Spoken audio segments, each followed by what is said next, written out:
Okay, so good evening, sir, or good morning. So ngayon po is ipipresent ko ang aming third activity. So before we start, please make sure that we already download our file na i-import sa ating database, so which is itong Elite. Then, after that, okay, so yan. Actually, dapat i-start. Okay, start this in MySQL. Okay, then go to admin on MySQL. Then after that, we will direct to our localhost. So yan. Ngayon, we need to create a database. Okay, and in-name natin ito as group 2 since we are group 2. Okay, created na ang ating group 2.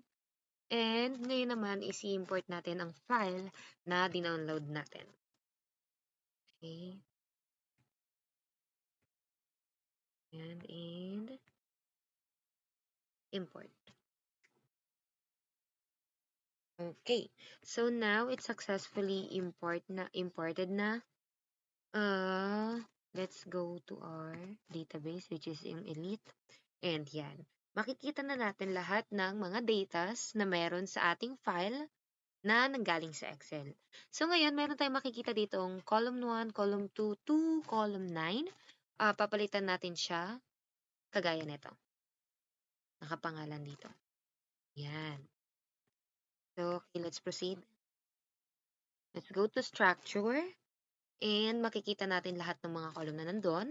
Para may edit natin, sabay-sabay, check all, tapos change. Okay, so let's edit all of this.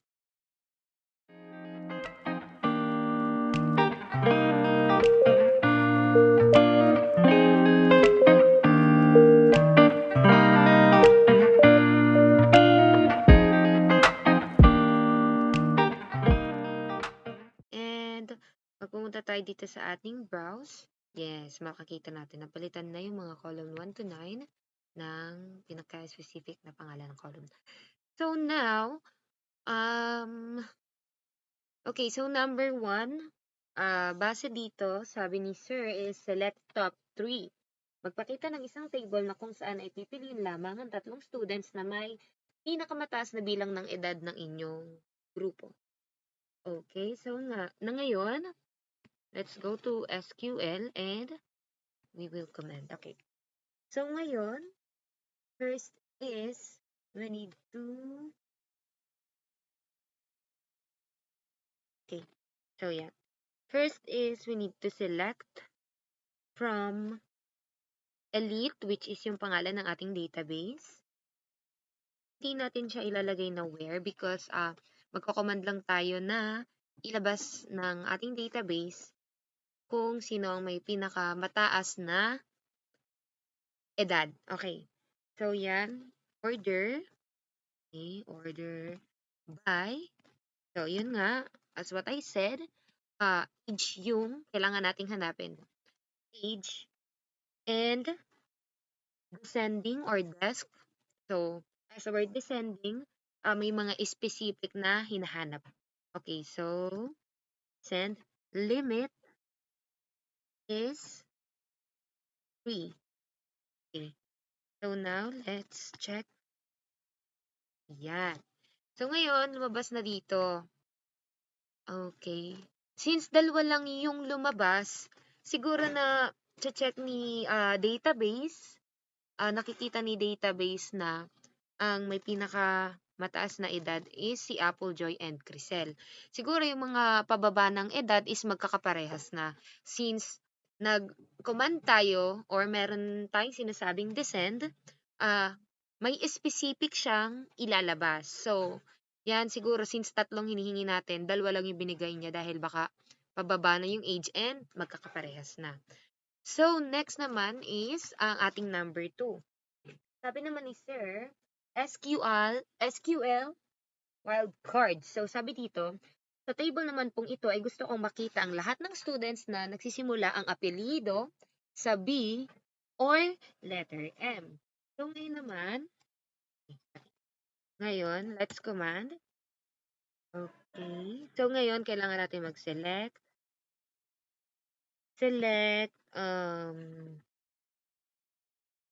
okay, from ating database, elite, where, okay, so where, hanapin natin ang last name and okay, last name, tapos na nagsisimula sa like letter B. Okay, so let's try this. Letter B. So percentage. Yan. And ang pinakamahalaga is semicolon.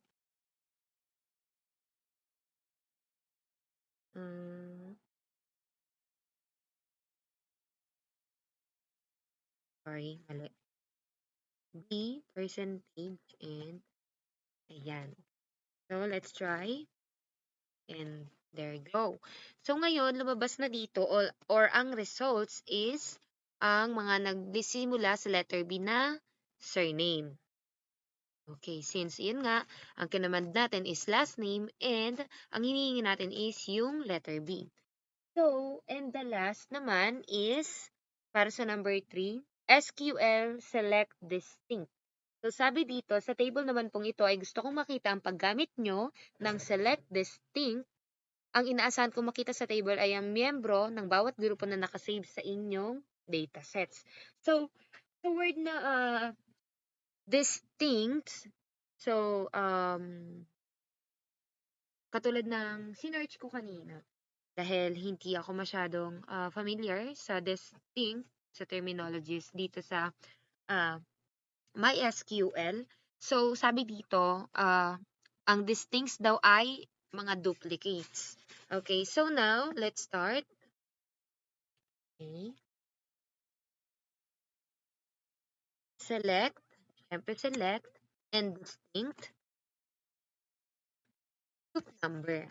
Since group number ang hinahanap, and the last name. Ngayon, kukuhanin natin siya from ating database and group by number. Group by group number. Yan. Let's try. And yes. So, ito na nga. Lumabas na ang mga ilang duplicates na meron siguro. Ito yung lumabas na results from our datasets or database na may mga duplicates or pagkakapareha na meron doon sa ating mga datas. So, yun lang po and thank you.